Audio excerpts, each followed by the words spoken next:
اللہ، اگر بندہ ان گناہوں سے توبہ کرے اور ساتھ نمازوں کی قضا بھی کرے، روزوں کی قضا بھی کرے، حج بھی ادا کرے، تو یہ اس کی پکی سچی توبہ ہوگی۔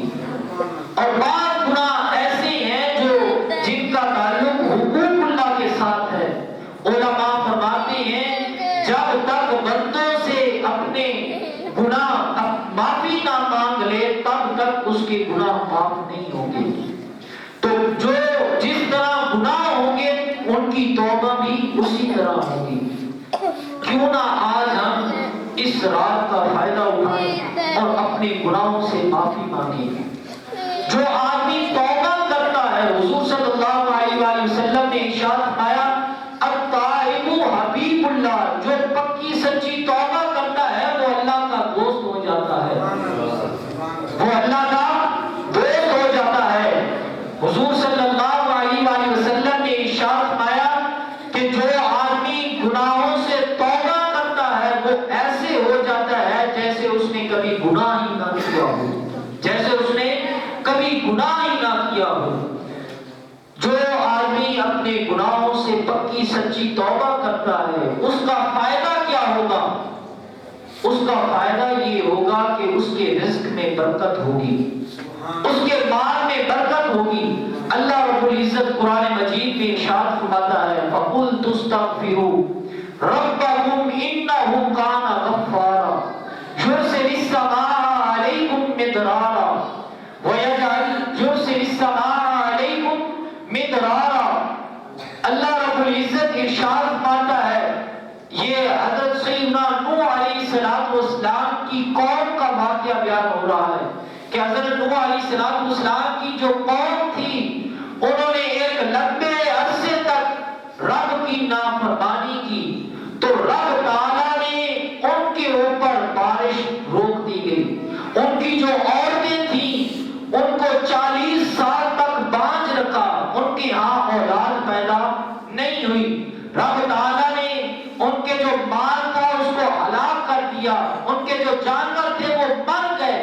تو سیدنا نوح علیہ السلام نے اپنی قوم کو کہا اے میری قوم، رب تعالیٰ کے حضور اپنے گناہوں کی معافی مانگو۔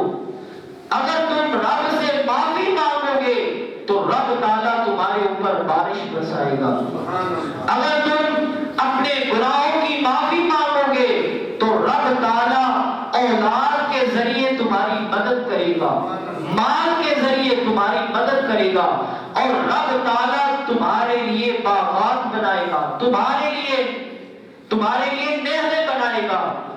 مَالَكُمْ لَا تَرْجُونَ لِلَّهِ وَقَارًا، تو تم رب تعالیٰ کے ہاں عزت کی امید کیوں نہیں کرتے؟ تو پتہ چلا جو آدمی اپنے گناہوں سے توبہ کرتا ہے پھر اللہ رب العزت اس کے مال میں بھی برکت عطا فرماتا ہے، اس کے رزق میں بھی اضافہ عطا فرماتا ہے۔ اگر وہ بے اولاد ہے تو رب تعالیٰ اسے اولاد بھی عطا فرماتا ہے۔ حضرت سیدنا امام حسن رضی اللہ تعالی عنہ کی بارگاہ میں ایک آدمی آیا اور اس نے کہا اے رسول اللہ کے پیارے نواسے، میرے ہاں اولاد نہیں ہو رہی، میرے ہاں اولاد نہیں ہو رہی۔ تو سیدنا امام حسن رضی اللہ تعالی عنہ نے اسے فرمایا کہ تو استغفار کی کثرت کر، استغفار کی کثرت کر۔ دوسرا آدمی آیا، اس نے آپ کی بارگاہ میں سوال کیا کہ اے پیارے نبی کے پیارے نواسے، ہمارے ہاں بارش نہیں ہو رہی۔ تو سیدنا امام حسن نے اسے بھی یہی فرمایا کہ تو استغفار کی کثرت کر۔ تیسرا آدمی آیا، اس نے آ کر سوال کیا اے پیارے نبی کے پیارے نواسے، میرے ہاں رزق کی تنگی ہے، میں تنگ دست ہوں، میرے پاس کھانے پینے کے لیے کچھ نہیں ہے۔ تو سیدنا امام حسن نے اس نے بھی یہی ارشاد فرمایا کہ تو استغفار کی کثرت کر۔ پھر چوتھا آدمی آیا اور اس نے آ کر آپ کی بارگاہ میں سوال کیا اے پیارے نبی کے پیارے نواسے، میری جو کھیتی ہے اس سے جو